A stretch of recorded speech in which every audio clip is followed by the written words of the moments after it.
Como nós mudamos uma cultura? Será que é possível transformar uma cultura, mudar o pensamento de um povo, transformar as leis de um país de alguma forma? É sobre isso que eu quero falar contigo nesse vídeo.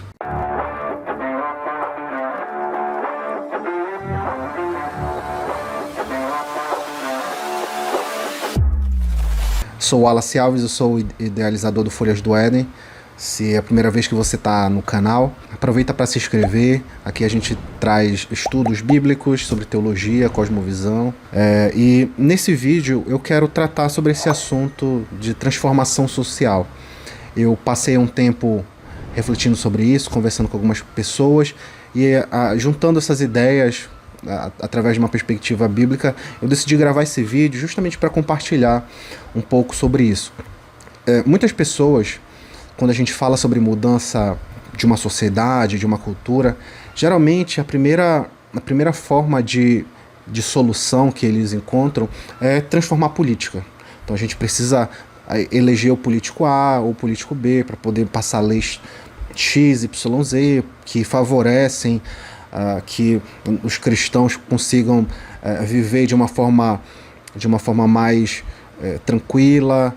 E eu acredito que existe algum valor nisso e talvez isso traga assim alguma melhora em algum aspecto, mas no fundo, eu penso que isso é dar um passo muito grande para ter resultados tão pequenos.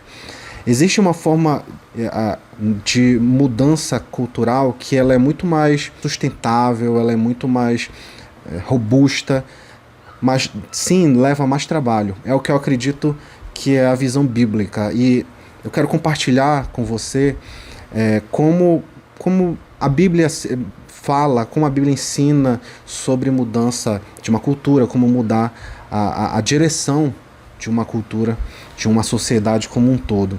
Antes de mais nada, a gente precisa entender que a cultura de uma sociedade, ela é o reflexo das pessoas que vivem naquela sociedade. Ou seja, eu posso dizer que a cultura, então, usando termos bíblicos, usando termos cristãos, uma cultura, ela é a manifestação externa do que se adora no coração. Eu gravei já um vídeo aqui no canal sobre adoração e eu vou deixar marcado aqui em algum momento desse vídeo ou na descrição para que você possa assistir também. E nesse vídeo eu falo um pouco sobre como Deus nos criou para adorar e como isso influencia a nossa vida como um todo. E quando a gente olha para a cultura como um todo, como sociedade, ela é uma expressão do coração, ela é uma expressão da adoração das pessoas. Indivíduos adoram ou idolatram alguma coisa ou alguém. E isso, a adoração, ela influencia, ela reflete em tudo aquilo que a gente pensa, naquilo que a gente sente, naquilo que a gente se dedica. Isso é um reflexo da adoração como um todo. Por isso que a gente vê em toda a Escritura ordens, mandamentos, encorajamentos sobre a adoração, sobre adorar a Deus da forma correta, mas a gente vai se aprofundar um pouco mais nisso. Então, mas é importante saber logo nesse momento que o que um coração está cheio, ele vai transbordar e ele vai transbordar em pensamentos, em atitudes, e isso vai acabar construindo o reflexo, vai espelhar aquela cultura, vai se transformar naquela cultura quando essas pessoas com esse coração se juntarem. Então, por exemplo, a gente tem várias passagens nas Escrituras, como Mateus capítulo 6, versículo 21, onde Jesus diz que aonde está o nosso tesouro, está o nosso coração, isso dando a entender que aquilo que a gente tem de mais precioso é onde a gente coloca o nosso coração. Isso tem a ver com adorar o que é mais precioso para a gente, o que é mais importante. E na própria narrativa bíblica, a gente encontra qual é a situação do coração humano. Em Gênesis capítulo 6, a gente lê Deus dizer que o coração do homem, todo o desígnio do seu coração é continuamente mal. A gente lê em Jeremias capítulo 17 que o coração do homem é desesperadamente corrupto, é enganoso. A gente também ouve nas palavras do Senhor Jesus, no Marcos capítulo 7, que é de dentro do coração humano que procedem os maus pensamentos, a morte, adultérios, homicídios e por aí vai. Ou seja, todos esses males, ele mesmo diz, vêm de dentro do coração e contaminam o coração. Ou seja, uma cultura, ela é o reflexo do que está no coração daquelas pessoas que fazem parte daquela cultura. Citando ainda também o Senhor Jesus, em Lucas capítulo 6, ele diz que a pessoa boa tira o bem do bom tesouro do coração. E a pessoa má tira o mal do mau tesouro, porque a boca fala do que do coração está cheio. Ou seja, Jesus ensina que o nosso coração ela é uma fonte, é um tesouro daquilo que existe de mais precioso para a gente. Se for bom, ele vai transbordar coisas boas. Se for mal, ele transborda coisas ruins. E quando a gente olha para a cultura de uma forma geral, a gente percebe então que uma cultura ele é um reflexo do povo, daquelas pessoas. Ou seja, se a gente vê então um governo, uma política que é má, na verdade ela é o reflexo da cultura. Eu gosto de dizer assim, que um governo é o reflexo de uma cultura. A cultura é o reflexo das comunidades que a compõem, que a criaram, ou seja, são as famílias, são os grupos daquela sociedade. Famílias são o reflexo dos seus membros internos, ou seja, é o marido, é a esposa, são os filhos. Então, existe uma cadeia de desenvolvimento que mostra o porquê a nossa sociedade chegou onde chegou. Então, como acontecem transformações? Como transformações podem ocorrer? Primeiro, partindo do coração, da adoração. Eu posso dizer que a adoração ela vai refletir a cultura e a cultura vai refletir isso nas políticas públicas, nos governos e como aquela sociedade, aquela cidade, aquele estado, aquele país vai se desenvolver a partir dessas perspectivas. Indivíduos que constroem famílias. E essas famílias elas vão construir essas comunidades, a cultura que ela vai viver, e essas culturas vão ditar as leis, as políticas daquele lugar. Por isso que eu acho que quando você pensa que para mudar uma sociedade você precisa mudar imediatamente um sistema político ou leis, é dar um passo que vai gerar pouco resultado. Que talvez num curto prazo você até perceba alguma melhora, mas no longo prazo isso vai ser destruído, porque o coração das pessoas que compõem aquela cultura não está pronto, não está no lugar certo para poder transbordar essas coisas boas. Então, você não muda ou você não constrói uma cultura com política. Eu posso dizer isso com toda certeza. Você muda a partir da fonte, você muda a partir do coração humano como a primeira etapa de transformação. Eu gosto de um texto do apóstolo Paulo, que ele diz em Efésios, no capítulo 5, no versículo 14 ao 20, ele diz assim: por isso é que se diz, desperta, você que está dormindo, levante-se dentre os mortos e Cristo o iluminará. Portanto, tenham cuidado com a maneira com que vocês vivem, e vivam não como tolos, mas como sábios, aproveitando bem o tempo, porque os dias são maus. Por essa razão, não sejam insensatos, mas procurem compreender qual é a vontade do Senhor. E não se embriaguem com vinho, pois isso leva à devassidão, mas deixa-se encher do Espírito, falando entre vocês com salmos, hinos e cânticos espirituais, cantando e louvando com o coração ao Senhor, dando sempre graças por tudo ao nosso Deus e Pai, em nome do nosso Senhor Jesus. É interessante esse texto porque o apóstolo Paulo lhe deixa uma advertência e um encorajamento para aqueles irmãos, os irmãos efésios, de como eles deveriam lidar com os tempos difíceis, com uma sociedade em que eles vivem onde os tempos são difíceis, são maus, princípios de perseguição, um mundo completamente oposto àquilo que eles acreditavam. Então, dentro dessas palavras dele que trazem encorajamento, ele traz também essa advertência, mas ele os encoraja a prestarem atenção em como eles estavam vivendo, e para que eles não vivessem como tolos, e sim como sábios. Isso é muito interessante, porque o próprio escritor de Provérbios, ele diz que o temor do Senhor é o princípio da sabedoria. Ou seja, se o apóstolo Paulo está encorajando aqueles irmãos a viverem como sábios, ele está instigando aqueles irmãos que vivessem debaixo do temor do Senhor. E a igreja, ela deve ser reconhecida por sua sabedoria. Ela deve ser reconhecida como um povo, uma comunidade de pessoas sábias e não de pessoas tolas. Os sábios não são guiados pelos tempos em que vivem. Eles aproveitam as circunstâncias para viver de forma intencional. Eles vivem de forma integral diante de Deus, de forma a obedecer à vontade de Deus. Eles procuram compreender a vontade de Deus. Eles não são dominados por qualquer coisa, mas eles são dominados pelo Espírito Santo, que guia a vida deles. Eles vivem junto com uma liturgia de vida individual, ou seja, um comprometimento pessoal, interno, de adorar a Deus, de se comprometer com Deus à luz do Evangelho, mas também a partir de uma liturgia, de uma prática de vida coletiva, que é diferente de como o mundo vive. O coração dos sábios está no lugar certo, porque a palavra de Deus inunda o coração deles e enche eles para celebrarem, para viverem em gratidão diante do Senhor Jesus Cristo.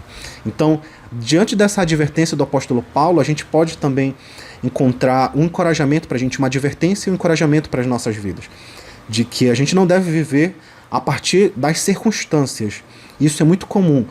E existe, por isso que muitas pessoas vivem fazendo ou agindo com ações desesperadas, como se fosse o fim do mundo, como se nada não tivesse mais jeito a não ser aquilo específico. Se aquela lei específica não passar, acabou tudo. Se aquele político específico não for eleito, acabou tudo. Então a gente precisa resolver isso, a gente precisa transformar isso. Quando o encorajamento da Escritura é que a gente viva com sabedoria, como sábios nesse mundo, que vivem debaixo da luz do Senhor, de forma individual e de forma coletiva. E o apóstolo Paulo encorajou esses irmãos dessa forma. E não só isso, quando a gente lê os escritos de Moisés, em Deuteronômio principalmente, que é um texto que eu vou discorrer mais agora, a gente percebe que Deus, quando liberta o povo de Israel do Egito, Deus dá a eles a sua lei e ensina que eles deveriam andar na sua lei como um povo diferente do que as nações eram. Então a gente percebe na leitura da peregrinação do povo de Israel pelo deserto, quando eles chegam também na Terra Prometida, que o objetivo de Deus é que eles fossem separados para si e que eles vivessem debaixo da obediência e da submissão do Senhor e eles se tornassem diferentes das nações que estavam ao redor deles. E isso é uma convocação que Deus também faz à igreja, ele estende à igreja. Israel era uma sombra do que era o começo híbrido do povo de Deus, de pessoas que vieram do Egito, de pessoas que sim faziam parte da promessa, mas também haviam egípcios ali. Ou seja, era um povo que era um povo da promessa que ia começar a viver debaixo de uma nova realidade, de uma nova cultura. Então Deus deu a eles a direção de como eles deveriam viver essa nova cultura, que eles deveriam fazer isso de forma diferente, eles deveriam ter uma economia diferente, viver com um propósito diferente e ter relações diferentes. Talvez o texto que mais represente isso, que explique diretamente a ordenança de Deus para aquelas pessoas que, lembre-se, o coração delas estava vindo com um coração educado pelo Egito. E eles deveriam aprender uma nova cultura para que eles vivessem uma nova cultura e eles tivessem uma vida diferente daquelas que eles tinham no Egito. E quando a gente lê, por exemplo, o texto é Deuteronômio capítulo 6, e eu quero trabalhar alguns versículos dessa passagem nesse vídeo e mostrar como Deus transforma, como Deus ordenou que o povo vivesse para que houvesse uma transformação naquela sociedade, naquele novo povo que ele estava criando. Em Deuteronômio 6, no capítulo 1 ao 3, ele diz assim: são estes os mandamentos, os estatutos e os juízos que o Senhor, seu Deus, ordenou que fossem ensinados a vocês, para que vocês os cumprissem na terra em que vão entrar e possuir, para que durante todos os dias da sua vida, vocês, os seus filhos e os filhos dos seus filhos temam o Senhor, seu Deus, e guardem todos os seus estatutos e mandamentos que eu lhes ordeno, e para que os seus dias sejam prolongados. Portanto, escute, Israel, e tenha o cuidado de cumprir esses mandamentos, para que tudo lhes corra bem e vocês se multipliquem na terra que mana leite e mel, como o Senhor, o Deus dos seus pais, lhe prometeu. Então, quando a gente vê essa convocação de Deus para o povo, dizendo que eles iam viver de uma forma diferente, que eles iam receber a promessa e que aquela nova cultura, a nova comunidade que estava se criando ali, ela ia ser composta de pessoas que temem o Senhor. E aqui ele já dá uma prévia de como eles iam fazer isso, como Deus orientou, mantendo e obedecendo os estatutos e os mandamentos do Senhor, tanto para eles, como eles ensinassem para os seus filhos e para os seus netos. E a cada geração isso ser prolongado e passando para frente. Então, tendo isso em mente, qual é então o caminho bíblico para a transformação social, para a transformação de uma sociedade, de uma cultura? E isso aqui que eu vou falar, que eu vou destrinchar nesse texto, é o que eu chamo do manual cristão para a transformação social. E ele existe algumas etapas que a gente pode dividir nesse texto para que a gente possa encontrar o caminho que Deus quer que o seu povo siga para transformar a cultura, para transformar a sociedade. A primeira coisa que a gente precisa prestar atenção é sobre o fundamento. Lembre-se que eu falei que governos, políticas são um reflexo da cultura. As culturas são criadas a partir das famílias que constituem aquela comunidade, aquela sociedade. As famílias têm seus próprios membros e cada membro adora, é um individual que adora a Deus, eles adoram a Deus ou outra coisa, e eles vivem a partir disso, eles criam cultura a partir disso. Por isso que o fundamento de tudo isso é a adoração. O fundamento de toda transformação, de toda cultura, é a adoração. E Deus disse para eles qual era o fundamento. Quando ele diz, no capítulo 6, versículo 4, ele diz: escute, Israel, o Senhor, nosso Deus, é o único Senhor. O fundamento, então, da transformação é a soberania e a exclusividade de Deus. É Deus como um soberano de tudo, e como a nova revelação, a nova aliança nos revela, é o senhorio de Cristo sobre todas as coisas. Como o próprio escritor de Mateus, o próprio evangelista, relata as palavras de Jesus, dizendo: Jesus aproximando-se, falou-lhes dizendo: toda a autoridade me foi dada no céu e na terra. Ou seja, o fundamento da igreja, o fundamento do povo de Deus é a soberania de Deus e o senhorio de Cristo. O próprio apóstolo Paulo, em 1 Coríntios 8, versículo 6, ele pega o Shema, que é o escute Israel, e também pega a declaração de Jesus como o Senhor sobre todas as coisas, e ele mescla o Shema, o escute Israel, e ele meio que adapta para uma nova reflexão, um novo paradigma da nova aliança, quando ele diz: para nós, porém, há um só Deus, o Pai, de quem são todas as coisas e para quem existimos, e um só Senhor, Jesus Cristo, por meio de quem todas as coisas existem e por meio de quem também nós existimos. Então esse é o novo paradigma, esse é a forma com que o povo de Deus, a igreja de Deus, é constituída, é o fundamento sobre o que ela é edificada, a soberania de Deus, de que existe um único Deus, o Pai, de quem são todas as coisas, inclusive o seu povo, e para quem existimos, e um só Senhor, que é Jesus, por meio de quem nós existimos, e por meio e direcionado para Ele que nós vivemos. Então existe aqui primeiro uma questão sobre a declaração sobre o coração humano. O fundamento é que Deus é soberano, Jesus Cristo é Senhor sobre tudo. E isso precisa estar no coração. Se a gente quer mudar uma sociedade, uma cultura, primeiro a gente tem que começar com ter o fundamento certo, que é ter o Senhor Jesus no coração. É adorar Ele de verdade. Tudo começa com Ele.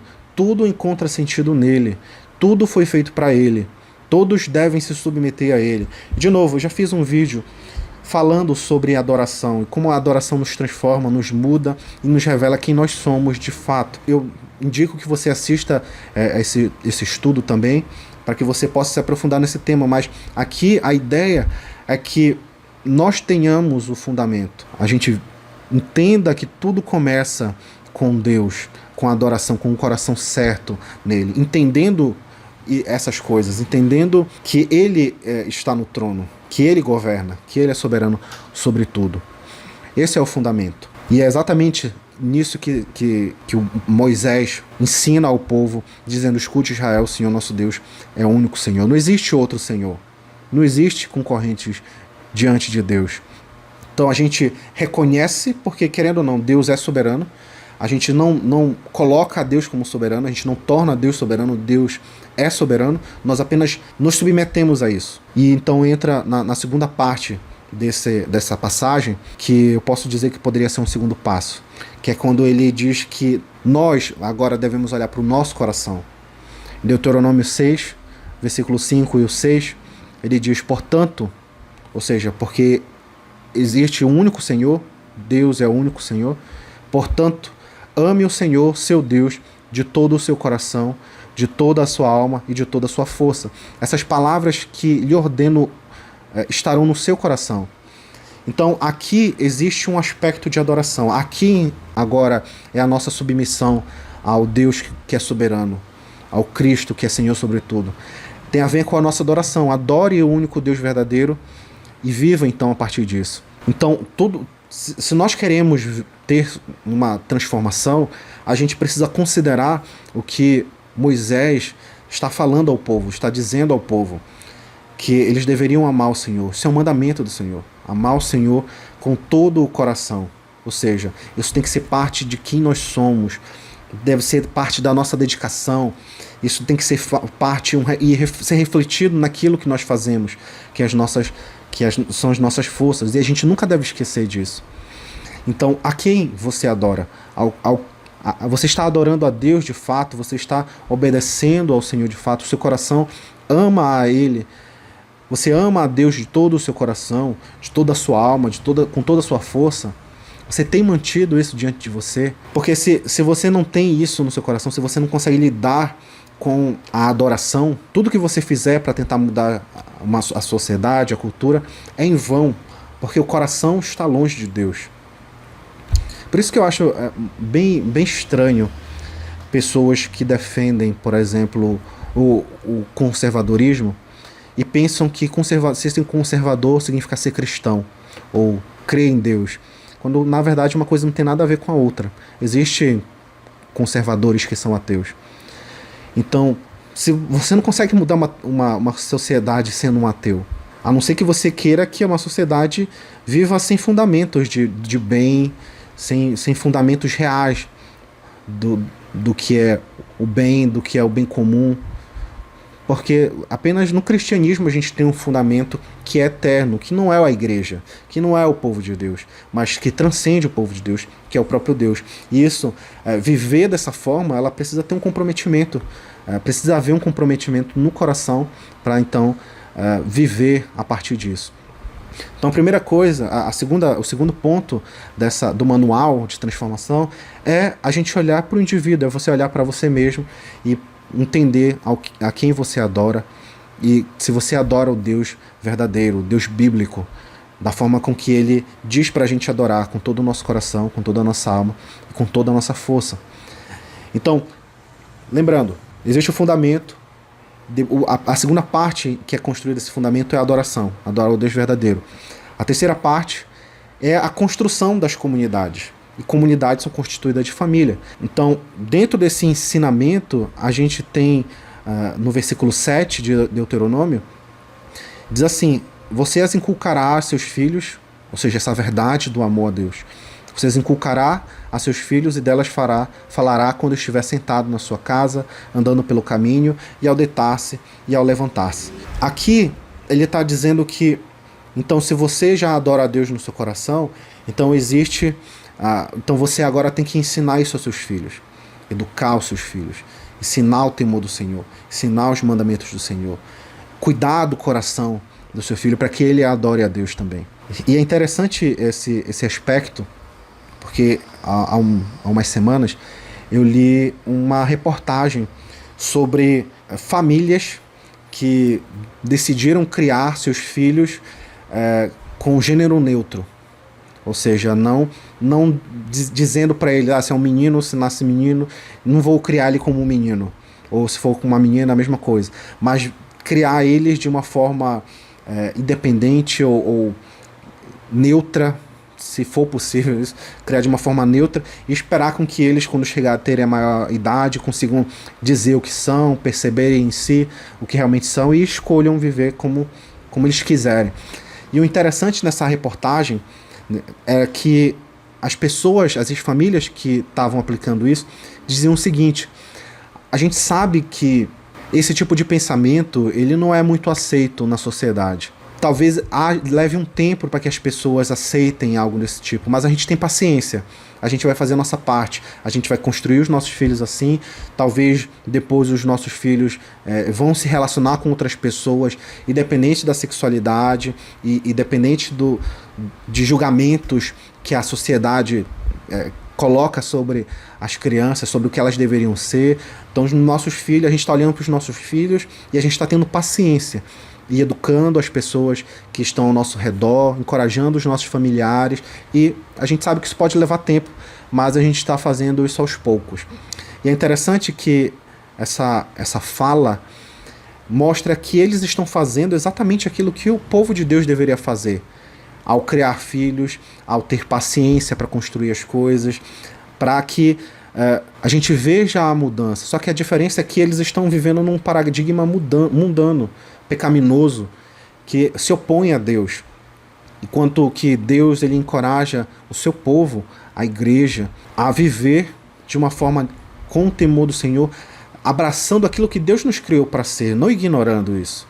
Mas ele diz também para que a gente ensine os filhos, eduque o temor do Senhor aos filhos, falar com eles, fazer parte da rotina da família, ter paciência enquanto cria eles, andando pelo caminho, direcionando eles, vivendo a vida comum com eles e ensinando o temor do Senhor, ao deitar, ao se levantar, e ter paciência. Às vezes algumas pessoas falam assim: eles querem ensinar a ideologia de gênero para o meu filho. Só que a minha pergunta é: e o que você está ensinando para o seu filho? Você está ensinando o temor do Senhor? Porque se você não tem capacidade de educar os seus filhos na sua própria casa, no temor do Senhor, então você está desobedecendo o principal mandamento de Deus, que é de educar os seus filhos. E não é mudando uma lei de não ensinando ideologia de gênero ou algo do tipo que você vai conseguir transformar uma sociedade ou proteger o seu filho. O seu filho pode abandonar a fé se ele tiver fé, se ele for educado no caminho do Senhor, pode abandonar por menos, se você não fizer isso direito. Por isso que o apóstolo Paulo, em Efésios, no capítulo 6, versículo 4, ele diz: e vocês, pais, não provoquem os seus filhos à ira, mas tratem de criá-los na disciplina e na admoestação do Senhor. Então, leva tempo. Parte da transformação social é parte de construir a sua família, uma família que teme ao Senhor, que obedece ao Senhor, que anda no caminho do Senhor. E deve haver paciência. Existe um tempo. Eu vi uma frase do autor chamado Jared Longshore, no livro Wisdom for Kings and Queens, que ele fala sobre casamento, sobre família, e ele diz assim: você não constrói um casamento saudável em um dia. Você não produz crianças piedosas em um momento. Você não se torna uma pessoa generosa em um instante. Esse tipo de coisa exige uma longa obediência na mesma direção. Ou seja, leva tempo e leva disciplina, leva permanecer fazendo aquilo diversas vezes e esperar os resultados. Esperar os resultados. Não de um dia, não de dois, mas de uma vida. Então, quando você entende o fundamento, cuida do seu coração, você transfere isso, você expõe isso, você externaliza isso para sua família, quando você constrói uma família. E uma sociedade é composta de família. Essas famílias, elas vão começar a construir cultura, elas vão começar a construir sociedade, elas vão desenvolver isso, vão externalizar isso para além da sua casa. No versículo 8 do capítulo 6 de Deuteronômio, ele continua dizendo: também você deve amarrar o mandamento de amar a Deus de todo o coração, comprometer com toda a força e alma. Também você deve amarrá-las como um sinal à sua mão, e elas lhe serão por frontal entre os olhos. Hoje em dia, até hoje em dia, existe muitas pessoas do povo judeu que usam umas tiras de couro com umas caixinhas presas na mão ou na testa, que são chamados de filactérios. Dentro dessas caixinhas eles têm alguns versículos, alguns textos anotados, e guardados lá. Inclusive, esse texto de Deuteronômio 6, justamente para eles se lembrarem sobre o que Deus quer que eles façam. Claro que o que Deus está chamando eles para fazerem é construir uma sociedade, construir uma cultura. Ou seja, aqui envolve o trabalho deles, envolve a arte, a economia, a política, tudo aquilo que eles vão viver externo à sua família, fora da sua família, mas que a sua família faz parte, deve ser baseado no temor do Senhor, no amor ao Senhor sobre todas as coisas.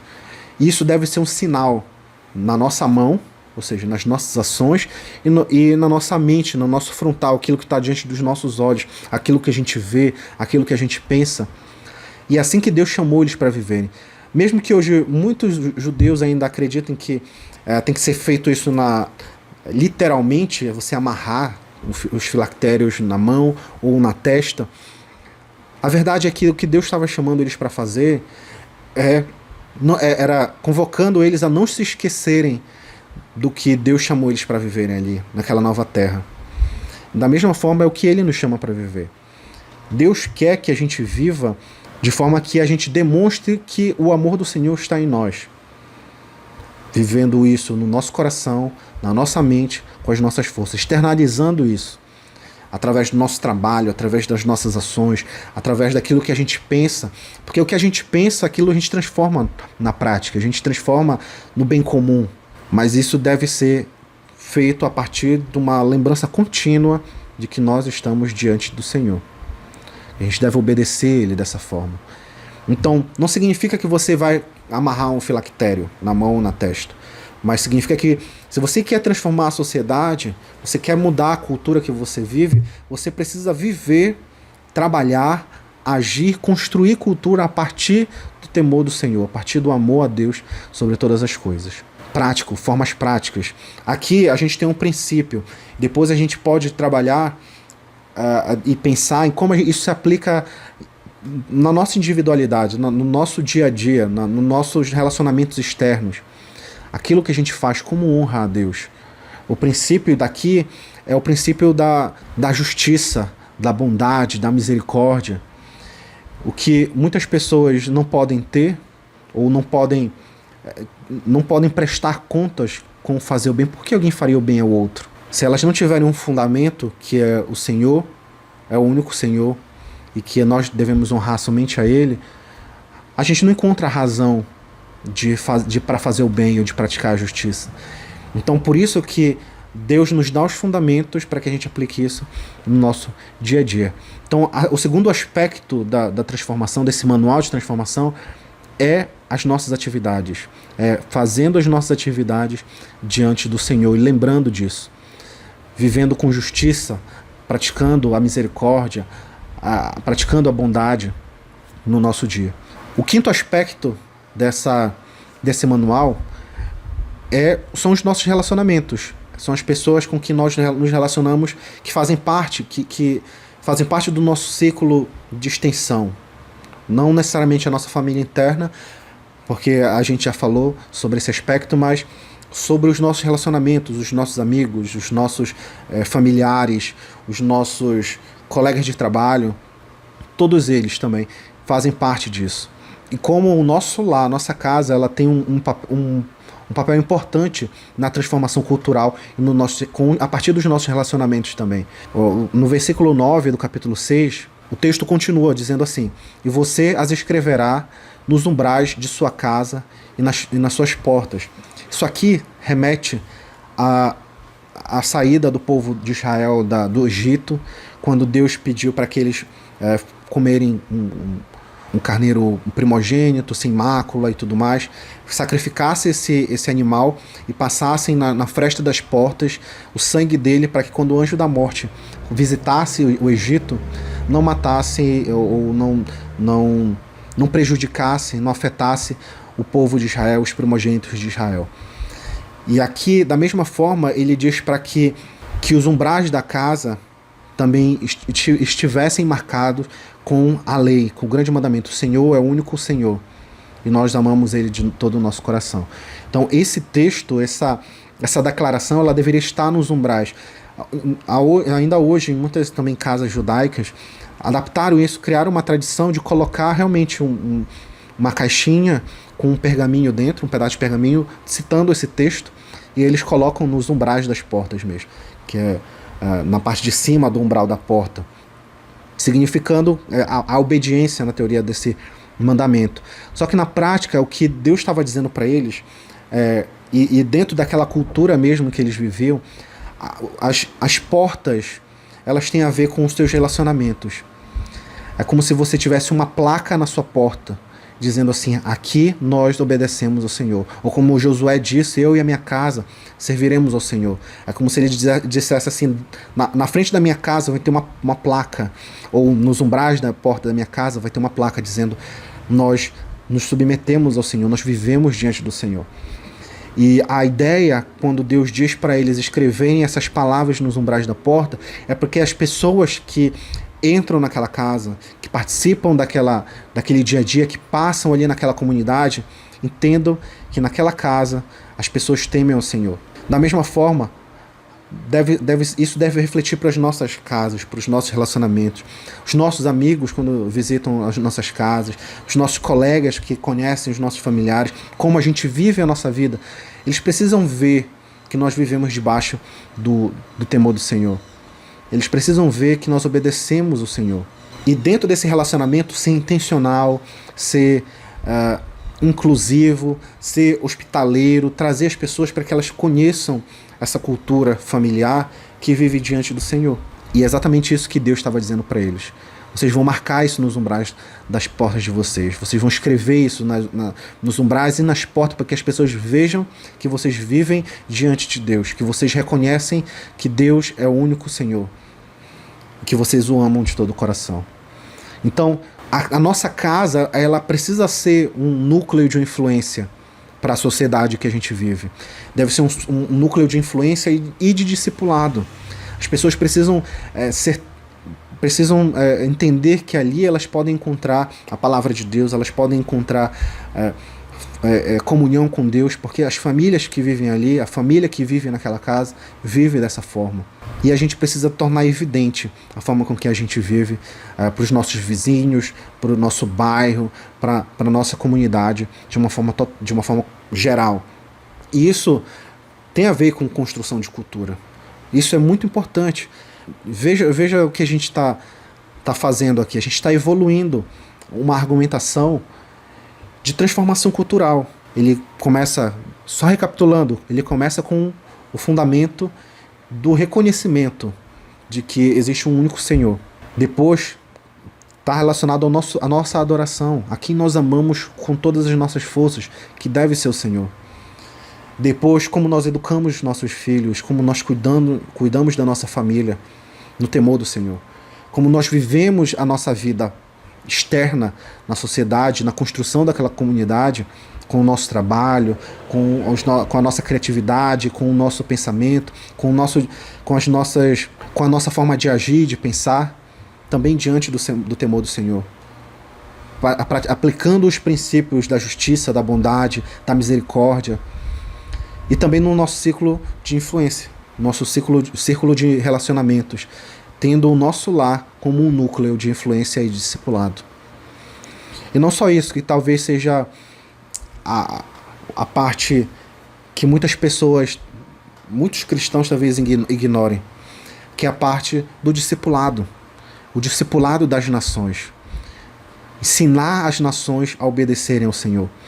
A própria grande comissão, a gente leu um versículo no começo do nosso estudo, de Mateus capítulo 28, versículo 18, que Jesus se aproximou e disse: todo o poder foi me dado no céu e na terra. No versículo 18, que a gente reconhece como uma grande comissão, ela está refletindo essa declaração de autoridade. No versículo 19 e 20, o Senhor Jesus disse: portanto, vão e façam discípulos de todas as nações, batizando-os em nome do Pai, do Filho e do Espírito Santo, ensinando-os a guardar todas as coisas que eu tenho ordenado a vocês. E eis que estou com vocês todos os dias até o fim dos tempos. A última etapa desse manual de transformação é o discipulado das nações, é a proclamação do Evangelho. É focar intencionalmente em proclamar para o Senhor proclamar para as pessoas que o Senhor é bom, a obra, o sacrifício de Jesus, o perdão dos pecados, entendendo que tudo que a gente faz, se existe algum resultado naquilo que a gente faz, na nossa adoração pessoal, na criação da nossa família, nas nossas obras, no nosso trabalho, nos nossos relacionamentos, tudo isso só é possível porque o Senhor Jesus morreu na cruz por nós. Porque Ele nos trouxe de volta para Deus. Ele nos deu um novo coração que adora a Deus. Porque o nosso coração, como eu citei no início desse estudo também, nosso coração, por natureza, é inclinado ao mal. Os desejos, nossos desígnios são completamente maus por natureza. A gente quer o pecado, a gente quer desobedecer a Deus, a gente quer se afastar de Deus por natureza.